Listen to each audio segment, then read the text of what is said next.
"Wrong place, wrong skin," Vance Reed spat, shoving the teenage challenger hard against the wall. The sound cracked through the hall like a whip. Then came the flick of his thick championship ring, deliberate, cruel, striking Devon Wilson's forehead with a metallic clink. A hush collapsed over the 500 spectators, silence falling like a guillotine on the packed theater. The reigning champion towered over Devon, broad shoulders casting a shadow that seemed to stretch across the ornate dragon carvings of the hall. His knuckles tightened around the gleaming golden dragon trophy, as if strangling the very symbol of tradition. Devon Wilson, just 17, didn't flinch, not when pain flashed across his brow, not when the whispers cut through the crowd like blades. He stood tall, eyes unwavering, posture carved from steel. "This arena belongs to those who honor true lineage," Vance growled, loud enough for the rafters to hear. "Not outsiders who stain our traditions." Murmurs rippled. A judge adjusted his collar. A mother pulled her child closer. No one dared interfere, but Devon's heartbeat was steady, unhurried. His gaze held an ancient weight, a quiet storm of certainty. And then he spoke. His voice didn't just carry, it commanded. "I've waited 5 years for this moment, Mr. Reed. I wouldn't be anywhere else." The crowd stirred, surprised at the authority dripping from a boy's lips. Some leaned forward, others frowned, unsure if they had just witnessed a declaration of war. Vance's nostrils flared, his pride pricked, his ego bleeding under Devon's composure. He jabbed a finger into the teen's chest, so hard the motion rattled the medals on the display table behind him. "Then I'll teach you a permanent lesson about respect." Devon only nodded. Calm, deliberate. That single measured gesture rattled the champion more than any insult could. The countdown to humiliation had begun. This was no ordinary tournament. It was the Golden Dragon, a stage revered as the pinnacle of martial arts mastery. The historic theater breathed with centuries of sweat, incense, and honor. Dragon banners draped the rafters. The creed, honor, discipline, tradition, hung in calligraphy like a warning from the ancestors themselves. And there, in the center of it all, Vance Reed basked in his spotlight. His every movement in the pre-tournament demonstration was a weaponized performance, sharp strikes melting into graceful sweeps, power flowing like a symphony. Gasps escaped the audience, hypnotized by his flawless rhythm.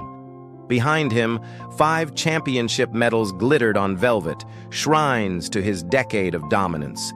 Yet as his aura of invincibility shimmered in the candlelit hall, one truth hung unspoken in the air. For the first time, the Golden Dragon stage had summoned a storm Reed could not choreograph. "The true art," Vance declared, voice booming across the theater as he struck his final pose, "requires lifelong dedication to authentic traditions, passed down through the proper channels." He bowed deeply to the panel of judges, 7 in all, 6 wizened masters whose white brows and rigid posture radiated centuries of orthodoxy, and 1 middle-aged woman whose presence was new, almost daring. "I am merely a vessel," Vance continued, hand pressed to his chest with rehearsed humility, "preserving what our ancestors entrusted to us." The audience erupted, thunderous applause. Men stood, women dabbed tears. Students in crisp uniforms shouted his name like he was a living saint. Then Devon entered, not from the grand stage archway, but from the narrow side door, a worn gym bag hanging off his shoulder. Its strap frayed. A faint logo from a rundown community center faded on the side. No team trailed behind him. No coach whispered last-minute tactics. He was a storm without banners. He placed his paperwork on the registration table. The director frowned. "Wilson Community Center? I'm not familiar with that dojo." Devon's voice was respectful, even gentle but iron-laced. "It's not a dojo, sir. It's a community recreation center, East Side." The words East Side slithered into the air, heavy with unspoken prejudice. The director exchanged a glance with his assistant. Devon's jaw tensed, but he cut in softly, a scalpel against their hesitation. "I've met every qualifying requirement, regional semifinals, third place or higher." Silence. Then a reluctant stamp. Approved. A few spectators leaned closer, watching the scene unfold. Whispers grew.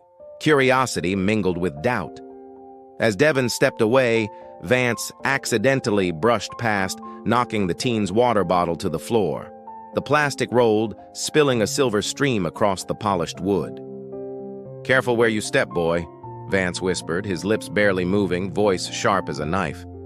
"Wouldn't want to soil the competition floor." Devon knelt, retrieving the bottle with steady hands. His face remained unreadable. "My father always said," he murmured almost to himself, "the true measure of a martial artist is how they treat those they believe beneath them." For a flicker, Vance's mask cracked. Surprise, irritation. The champion's smile twitched before he rejoined his entourage, all smirks and adoring eyes. Devon quietly reached into his bag.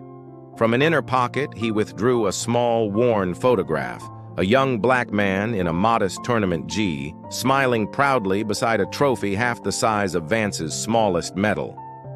The faded date, 20 years earlier. Devon touched the photo briefly, grounding himself, then tucked it away.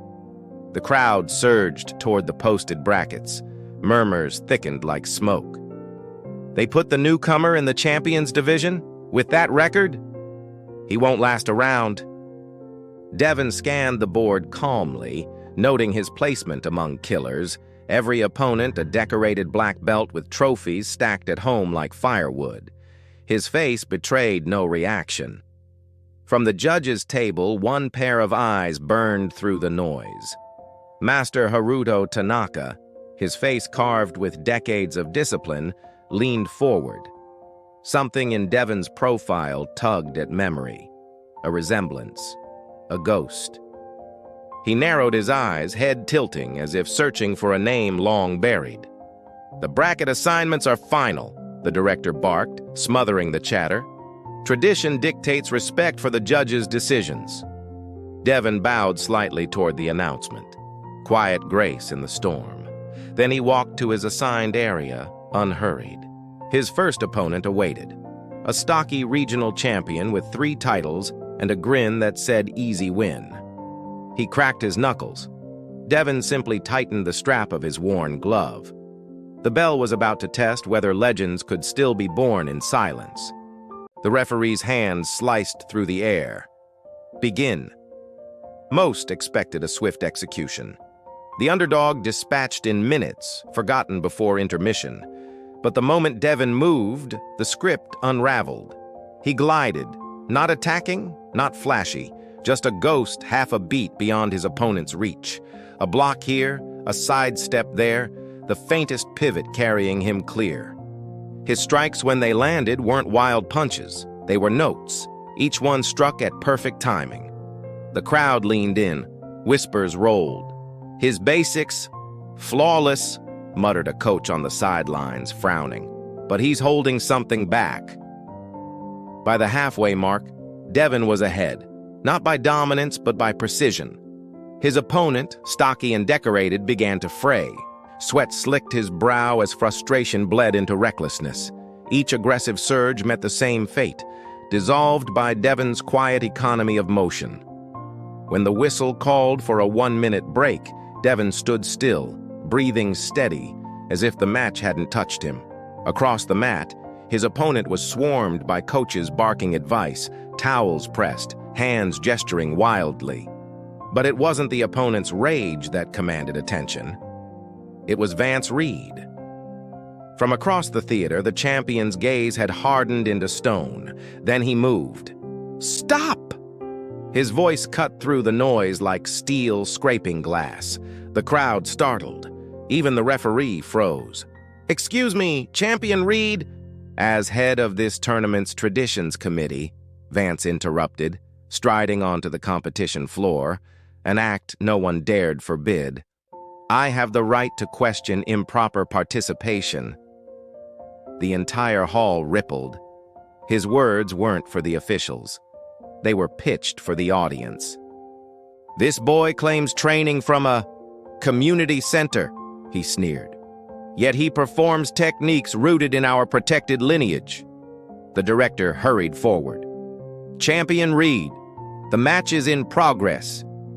"This is about integrity," Vance roared, his voice rising, rehearsed righteousness dripping from every syllable. He pivoted, pointing at Devon as though exposing a fraud. "Where did you learn these forms? Who is your master?" Devon lowered his hands. His voice was even. "Wilson Community Center, East Side." A ripple of discomfort rolled across the crowd. East Side. To some it meant outsider, to others, unworthy. Vance pounced.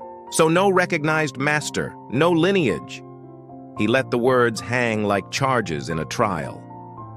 "The center has a martial arts program," Devon replied, steady as granite. "My father taught there before he passed." That single word, father, hung like a stone dropped in water. Vance's smile spread, thin and poisonous. "Self-taught by a hobbyist, and you presume to enter the Golden Dragon." He turned theatrically to the audience. "This stage honors centuries of blood and discipline, not weekend warriors playing karate in parking lots." Several spectators laughed, nervous but eager to align with the champion's cruelty. Then the line snapped.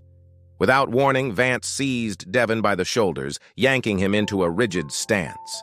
"This is the proper tiger guard," he barked, fingers digging into the teen's muscles. "Yours is worthless." Gasps erupted, a breach of conduct. At the judges' table, Master Haruto Tanaka stood abruptly, face carved with outrage. "Champion Reed!" But Vance bulldozed over him, voice soaring. "This behavior is essential to preserving standards. Would you have us dilute generations of knowledge?" He shoved Devon back with a dismissive flick, arrogance radiating like heat. The theater was trembling with unease now. "Perhaps our young friend would benefit from proper instruction," Vance said slyly, eyes glinting. "A demonstration, maybe. Educational for all." Devon lifted his chin, finally meeting Vance's stare head-on. His voice wasn't defiant. It wasn't angry. It was calm, deadly calm. "Perhaps Mr. Reed would prefer to test my skills himself, rather than dismissing them." The crowd inhaled as one. A low whistle pierced the silence. Vance's eyes narrowed to slits.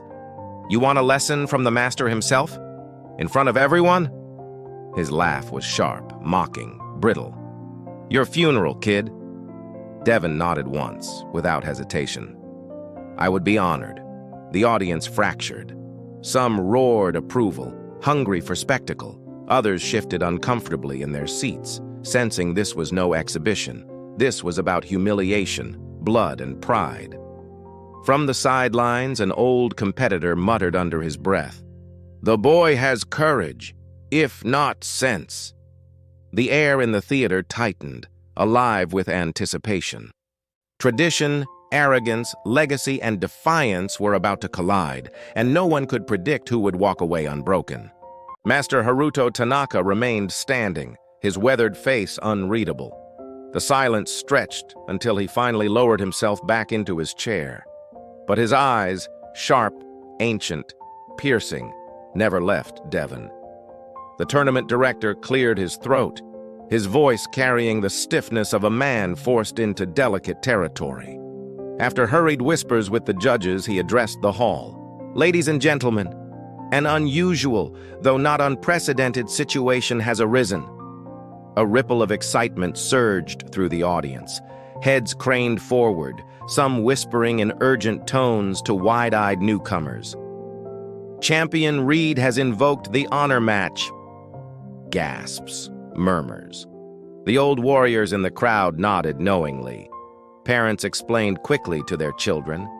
"For those unfamiliar," the director continued, voice wrapped in solemn ritual, "the honor match is a tradition dating back to the very founding of our art. When legitimacy, lineage, or honor is questioned, practitioners may settle the matter not with words, but with demonstration." An assistant appeared carrying an ornate wooden box inlaid with mother of pearl that caught the lantern light. With reverence, the director opened it. Inside lay a parchment scroll, its edges yellowed by time. Per tradition, he intoned, carefully unrolling it, the terms must be spoken so all understand the weight. Vance stepped forward, shoulders squared like a conqueror. His voice filled the theater. The loser kneels before the victor, acknowledges his inferior understanding, and relinquishes any titles or claims to the lineage. The director gave a grave nod. These are the traditional terms. But Vance wasn't finished. His smile sharpened into a blade. When I win, the boy must also admit his false pretense and agree never to compete in any recognized tournament again, for the integrity of our traditions. Gasps rippled. Even by the brutal standards of honor matches, these terms were merciless. All eyes turned to Devon, expecting hesitation, anger, some spark of rebellion. Instead, the 17-year-old simply nodded. His voice was steady, unshaken. I accept. The crowd froze. Even Vance faltered, his grin twitching before regaining its polish. Devon's calm acceptance unnerved him more than protest ever could. Then it is settled, the director declared, though his voice carried a tremor of unease. The scroll was placed on a small lacquered table.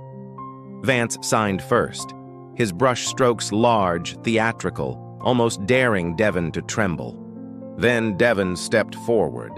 His movements were quiet, precise. His name flowed onto the parchment with simple grace. Both pressed their thumbs into the ink pad, sealing the contract with prints beside their names. The blood thumbprint is symbolic now, the director explained softly, though once it was literal. Vance adjusted his GI with a snap, irritation evident. The boy's composure was eating at him. The honor match will conclude tomorrow's events, the director announced, rolling the scroll. It shall precede the championship finals. Perfect, Vance declared loudly, ensuring every corner of the theater heard him. The entire nation will witness his humiliation. He leaned close to Devon, voice a low growl. Do you understand, boy? Everything, your future, your dignity, it all ends tomorrow. Devon met his gaze without blinking. I understand perfectly what my father lost to you 20 years ago. Tomorrow is about more than a title. For the briefest instant, something flickered across Vance's face. Confusion, uncertainty, maybe even recognition. He turned sharply away, burying it beneath the roar of his students crowding him like a king's guard. As the hall emptied, Master Tanaka drifted toward Devon, steps slow but deliberate. His voice was low, meant only for the boy. Young man, I feel compelled to warn you.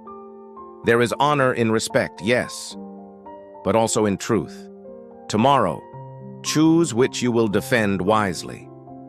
He bowed, eyes gleaming with meaning, and slipped into the departing crowd. Devon remained alone in the cavernous theater, the contract now binding him to destiny heavier than gold. Later, in the locker room, he sat cross-legged in the corner. The fluorescent lights hummed, buzzing like restless wasps. His breath moved in measured rhythm, grounding him. From his bag, he drew out the photograph again. The young black man in a tournament G, smiling with a small trophy clutched in hand. His father. The resemblance was undeniable. The same set jaw, the same steady eyes. Devon traced the edges of the photo, not with despair, but with resolve. Tomorrow, the son would finish what the father could not. Devon traced the outline of his father's face in the faded photograph, his fingertip lingering over the sharp jawline and the proud but weary eyes. First step done, Dad, he whispered, the words breaking slightly as if they carried not just determination, but an ache too heavy for his young shoulders. His mind slipped back into the past, memories uncoiling like smoke. 20 years ago, James Wilson had stood at the very edge of greatness. A black man from East Side with no wealthy dojo, no sponsors, No political backing, just grit, brilliance, and a heart that beat for the true spirit of martial arts. He had been the rising star, self-taught before he refined his skills into something even the old masters whispered about. At that year's Golden Dragon tournament, James had danced across the mat like a storm and a river combined. Fluid, devastating, impossible to cage. He moved like water, Devon's mother always said, her eyes shining when she told the story. Strong enough to break stone, gentle enough to flow around it. That semifinal match against young Vance Reed was supposed to be James's crowning triumph. Instead, it became the knife in his back. Illegal strikes, phantom penalties, every clear point stripped away. And when James protested, they didn't just dismiss him. They branded him. Rumors, whispers of illegitimacy, a fraud, a pretender. His dojo emptied overnight, parents pulling their children away as if James's very name were a curse. A man who had dedicated his life to discipline and respect was left fighting shadows of disgrace he did not deserve. The defeat wasn't what broke him. Humiliation did. The kind that seeps into your bones and robs you of sleep. The kind that makes your shoulders slump and your laughter fade. Depression crept in. Bills piled high. The dojo closed. All that remained was the community center on the east side, where James taught kids for free, insisting, "Martial arts isn't about trophies. It's about character. Never let them define your worth." But those words had been forged in fire. By the time James Wilson died 3 years ago, his health was already in ruins, battered by disappointment and injustice. Devon, just 15, had held his father E.S. hand as he swore a promise over his deathbed. "I'll bring the truth back, Dad. I'll restore your honor." Now, in the silence of the locker room, Devon pulled out his secret weapon. A leather-bound book, its cover cracked with age. Inside were hand-drawn sketches and ink notes, pages that smelled of smoke and history. The original manuscript of the Shadow Palm lineage, pure, unbroken. Passed through wars, hidden during revolutions, guarded like a holy relic. What Vance Reed flaunted in competitions was a bastardized copy, stripped of depth and soul for flashy kicks and shallow applause. But Devon, he carried the real thing. For 2 years he had trained in seclusion under Master Zhang, the man who had abandoned the world stage out of disgust for its politics. The training was brutal, secretive, transformative. Devon didn't just learn Shadow Palm. He bled it, breathed it, lived it. He sat cross-legged, his hands moving in slow, subtle patterns, weaving invisible threads of energy. To an untrained eye, it looked like nothing. But to one who knew, it was the heartbeat of Shadow Palm, the inner engine of a storm waiting to erupt. The door creaked. Devon stilled. Master Tanaka stepped in, eyes sharp, gaze fixed on Devon's hands. He shut the door softly behind him. "I thought I recognized that movement," the old judge murmured, his voice low, dangerous, reverent. "The Shadow Palm. Your father was the last man I saw master it." He stepped closer, lowering his voice. "Be careful, young one. Vance will stop at nothing to protect his false crown. And men like him." Tanaka's face hardened, his voice dropping to a whisper. "They don't just fight to win. They fight to erase." Devon met his gaze, unflinching, the same eyes as his father. "Then I'll make sure tomorrow he remembers what can never be erased." Vance stepped forward with the swagger of a man convinced the spotlight belonged to him. "I will perform the 5-element sequence," he declared, his voice rich with arrogance. "The protected knowledge of our lineage, passed down through 28 generations of recognized masters." What followed was undeniably impressive, if you measured greatness by spectacle. He launched into a dazzling storm of strikes, leaps, and acrobatic spins, each movement punctuated by guttural key shouts that cracked through the hall like whip strikes. He moved like a hurricane, wild and forceful, each technique designed to overwhelm the senses. The crowd gasped, mouths open, dazzled by the athleticism. By the time he finished, his chest rising and falling with controlled breath, the applause was thunderous.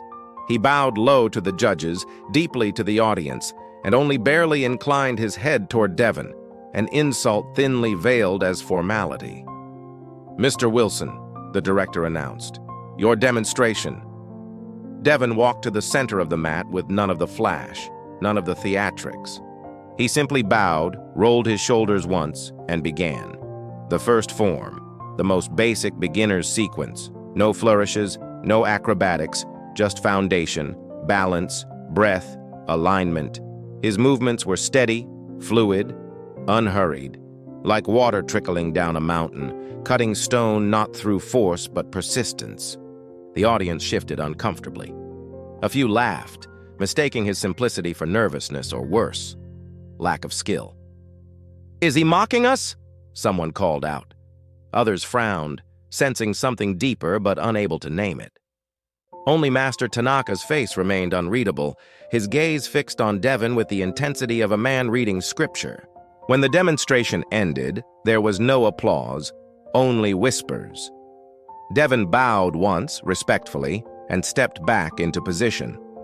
"The honor match," the director declared, "will proceed in 3 rounds under traditional rules. Victory may come through points or through clear demonstration of superior technique. Judges will evaluate according to form, power, control, and spiritual alignment." The tension in the hall thickened. Vance's lips curled into a confident smirk. Devon's face remained calm, eyes steady, body loose as though carved from still water. "Begin!" Vance exploded forward. His strikes were crisp, powerful, perfectly timed. Textbook excellence. Fists sliced through the air toward Devon's midsection, combinations that would have floored most fighters in seconds. But Devon was never there. He shifted just enough, a half step, a subtle turn, a drop of the shoulder, causing Vance's attacks to slice through nothing but air. Again and again, Vance pressed, chaining furious sequences together, his power shaking the floorboards. And again, Devon's defense was invisible mastery. Effortless, patient, never hurried. He gave the illusion of doing almost nothing, yet every adjustment carried centuries of knowledge. "Fight back properly," Vance snarled between breaths, his fury growing with every failed attempt. "Stop mocking me with these basics." Devon didn't flinch, didn't break rhythm. He waited. Then, with a simple palm block, so basic, so quiet the crowd almost missed it, Devon shifted Vance's strike offline. The redirection was microscopic, but devastating. Vance overextended by a fraction, and in that fraction lay the fatal flaw. His entire signature technique buckled under its own weight distribution. Master Tanaka's eyebrow arched, just barely, but to those few who understood, the message was clear. The boy had just cracked open the secret weakness in Reed's legacy style. Vance shook off the stumble with a sharp inhale, but the change in his eyes betrayed him. Confidence had curdled into doubt, and doubt fermented into frustration. His next flurry came faster, harder, sharpened by desperation. Subtle fouls crept in, joint manipulations disguised as blocks, pressure point strikes buried inside legal combinations. He bent the rules like a lawyer twisting the truth. Devon adapted without breaking rhythm. A fraction of a pivot here, a shift of weight there. No panic, no aggression, just quiet mastery that absorbed and redirected everything hurled at him. Still, he didn't launch a single major counter. To the crowd, it seemed like restraint. To the trained eye, it was discipline distilled to its purest form. The first round ended without decisive points. A ripple of murmurs spread through the hall. The script everyone expected, Reed's dominance, the boy's humiliation, was slipping through their fingers. An elderly practitioner leaned forward in awe. That's not anger in his movements. That's discipline I haven't seen in 20 years. Round 2 began with Reed recalibrating, circling, eyes narrow and calculating. He slowed, probing like a predator testing a cage. Devon adjusted with him, flowing like a shadow, every exchange an echo of balance and patience. The rhythm was hypnotic. Attack, evade, reset. Two opposing currents in the same river. Then Reed saw it. A slip. A shift in Devon's weight during a pivot. An opening. He committed fully, lunging with a strike sharpened by conviction. But the mistake was bait. Devon's redirection was devastating in its simplicity, a single palm that bent Reed's momentum against him. The champion's body lurched off balance, nearly crashing to the mat before recovering. The crowd gasped, some audibly. The unthinkable had happened. The untouchable champion had stumbled. Rage flared. Vance's next attacks were ugly. An eye jab hidden inside a strike. A sweep to the knee meant to cripple, not score. Fingers clutching Devon's GI, seeking to trap and tear. Through it all, Devon remained an island of composure. His counters, when they came, were sharp, clean, basic, earning him points with surgical precision. By the close of the second round, the arena had transformed. Reed was gasping for air, his GI drenched and disheveled, precision crumbling under frustration. Devon, breathing steady, posture loose, every move deliberate and calm. The whispers turned into stunned silence. Those who had laughed at his beginner-esque form now watched as if witnessing a revelation. The third round began with Reed abandoning subtlety altogether. His strikes came wild, vicious, rulebook torn to shreds. He grabbed, clawed, swung for the throat. Yet Devon didn't flinch. He absorbed it all, parrying with patience, answering with minimal but flawless counters. His stillness was unnerving, almost spiritual. The contrast between chaos and calm had never been clearer. Finally, with sweat dripping, jaw clenched, Reed snarled for all to hear. "Enough of this! Time to end your charade!" He set his stance, forcing composure onto his crumbling frame. The shift in energy was palpable. His students sat up straighter. Competitors leaned forward. They knew what was coming. The dragon's tail. His legendary technique. The move that had crushed 3 finals, a strike whispered to be unblockable when executed flawlessly. Its complexity was its weapon, a feint within a feint, exploding into a circular strike that could come from anywhere. To commit to it was to burn the ships behind you. Once unleashed, there was no turning back. "He's going to use it," whispered one of Reed's senior disciples, knuckles white on the railing. "The boy doesn't stand a chance." The room went still as Vance began the elaborate setup, his movements regaining the crispness of earlier, his aura reforged in desperation. Each breath, each pivot, each step was a drumbeat toward devastation. The dragon's tail was coiling to strike. The practitioner poured his entire being into a single strike, centuries of training compressed into one explosive instant. Vance Reed lunged with ruthless precision, veins bulging, sweat streaking down his reddened face. Every ounce of his pride, rage, and desperation detonated in that technique. But Devon Wilson, calm, steady, unshaken, shifted his stance by the width of a breath. That was all it took. A blur, a whisper, a strike unseen by most eyes. Devon's palm traced an ancient, forgotten pattern, the true shadow palm. Not the watered-down dojo trick that Vance peddled to wide-eyed students. His movement didn't meet flesh. It redirected essence. And in that moment, Vance's unstoppable power struck the only opponent he could never defeat, himself. The champion staggered back, eyes wide, disbelief splitting his features. His own energy betrayed him, balance shattered. "That technique," Vance rasped, voice hoarse, trembling. "It can't be. Only the true bloodline?" His words died as horror dawned. Devon remained still, hands frozen in the sacred stance from the ancient manuscript, his posture a living illustration of authenticity. The arena hung in silence, an entire hall suffocated by revelation. Even those ignorant of martial texts felt it, a tectonic shift, as if truth itself had just walked into the room. Impossible. Vance whispered, but the crack in his voice exposed the fracture in his spirit. Devon lowered his palm, gaze steady, then extended it toward his broken rival. Not in conquest, in mercy. "My father offered you the same hand 20 years ago. You spat on it. You don't have to repeat that mistake." For a heartbeat, something flickered in Vance's eyes. Regret, maybe even shame. The audience leaned forward, breath caught. Would the proud lion finally bow? But pride roared louder than wisdom. His face hardened, twisting with denial.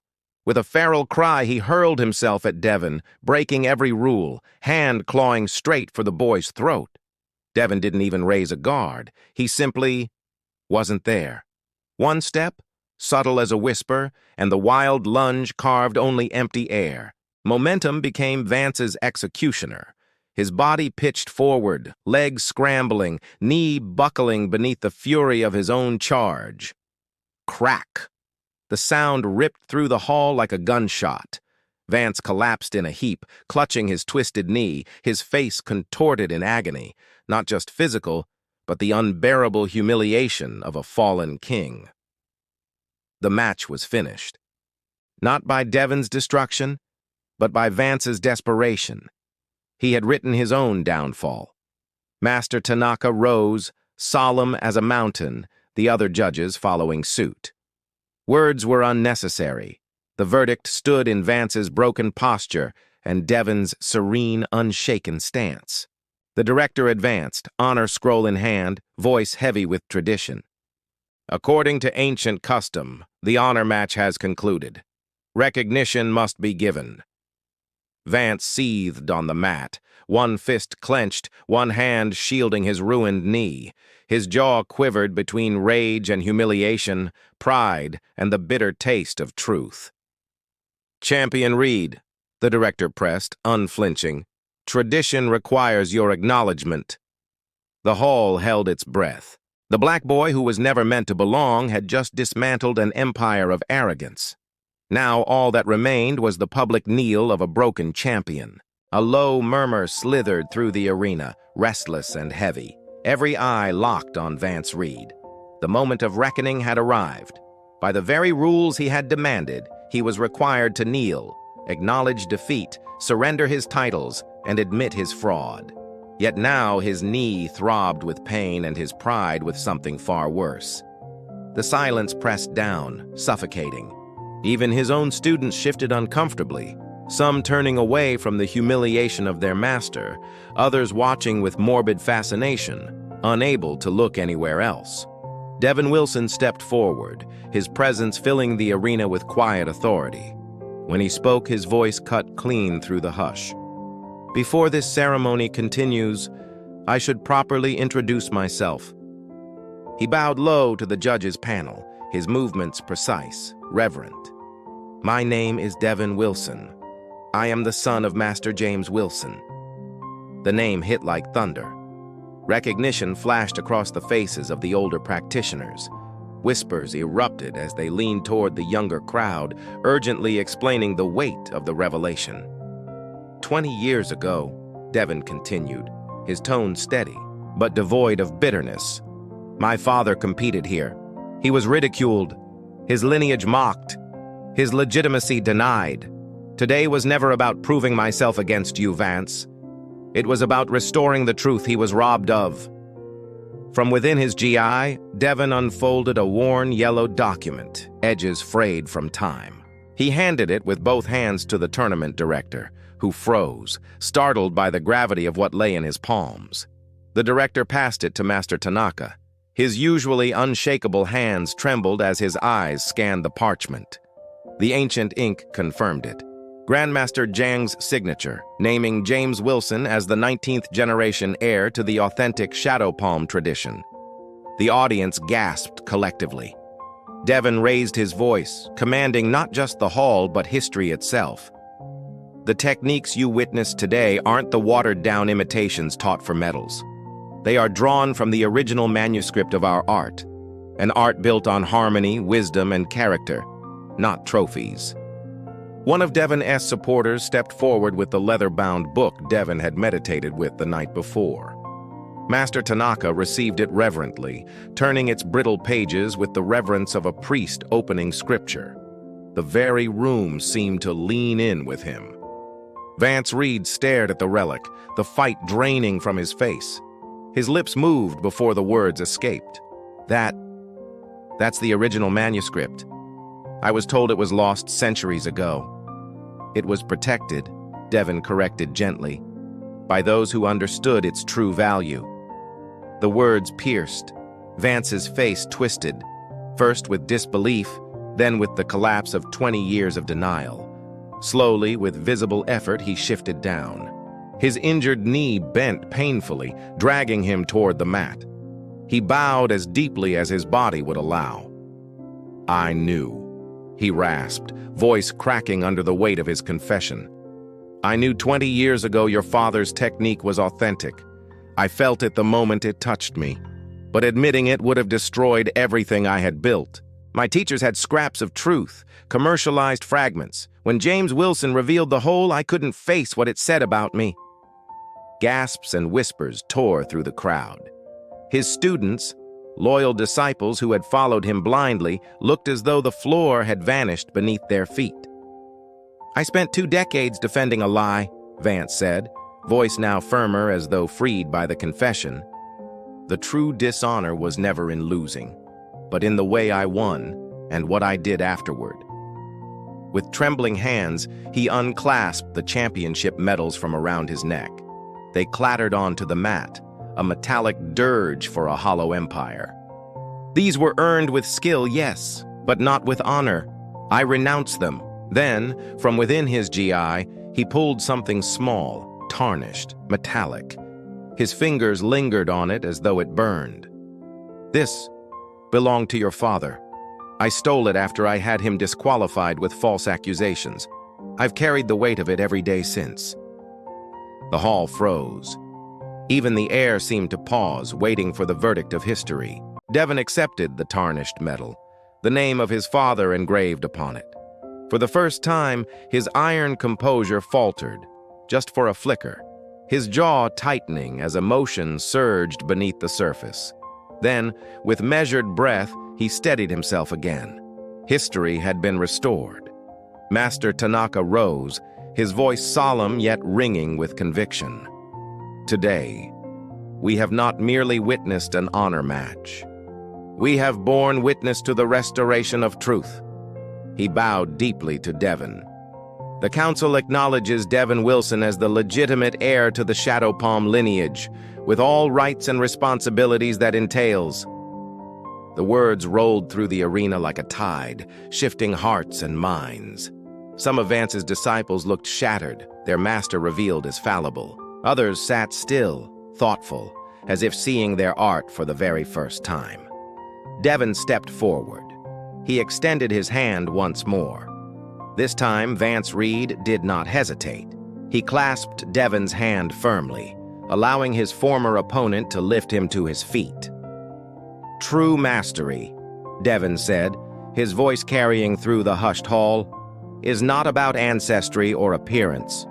It is about honoring the spirit of the art, through discipline, through humility, and through how you treat others." He paused, eyes steady. "My father never sought vengeance. He never sought exclusivity. He built a community center so anyone sincere, could learn. That is where our art belongs." Vance nodded, voice low but unbroken. "Then I asked to learn it. Properly this time. Without ego." "The doors are open," Devon replied. In the weeks that followed, the martial arts world buzzed. Some obsessed over the technical revelations. Others replayed the drama of the tournament, the arrogance, the humiliation, the confession, the restoration. Attendance at the Wilson Community Center tripled.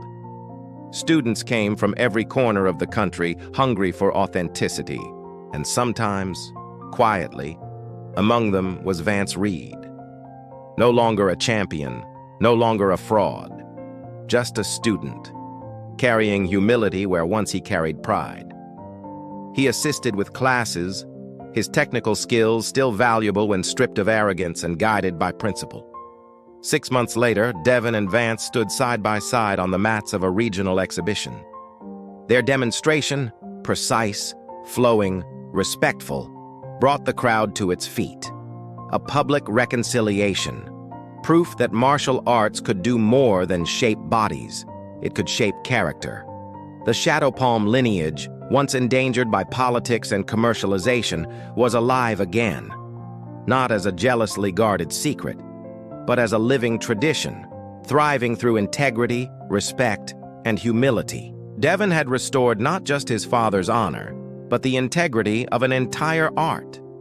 As he told his newest students, with Vance standing silently beside him, "Some people train their bodies for decades and never master the first lesson. True strength begins with humility." Outro for your channel, rewritten with Fate Tales.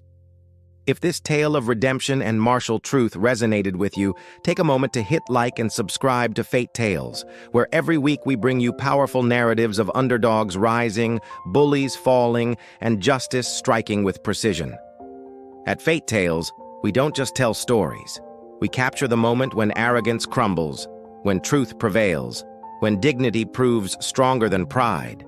Subscribe now and never miss the tales that remind us all. Fate may test you, but honor decides who you become.